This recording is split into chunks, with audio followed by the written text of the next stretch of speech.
in the Exodus with the encounter between Moses and Pharaoh, you've got Pharaoh really demanding a sign. Moses comes to Pharaoh. He says, God's going to deliver the people out. You got to let them go. And he says, why should I let them go?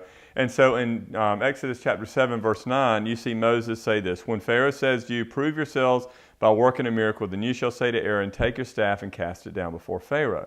So Moses and Aaron went to Pharaoh and did just as the Lord commanded. Aaron cast his staff down before Pharaoh and his servants, and it became a serpent. Then Pharaoh summoned the wise men and the sorcerers, and they, the magicians of Egypt, and they did the same by their secret arts. For each man cast down his staff, and they became serpents. But Pharaoh's heart was hardened, and he would not listen, even though Aaron's staff swallowed up their staffs. What Pharaoh was saying was, you need to validate your presence. Have God do something to prove that He's God. That's really true in our society today. So many people would say, well, if God would do a miracle, or if He would do this, then I would believe. But I think Pharaoh is a good example that that's not always necessarily the case.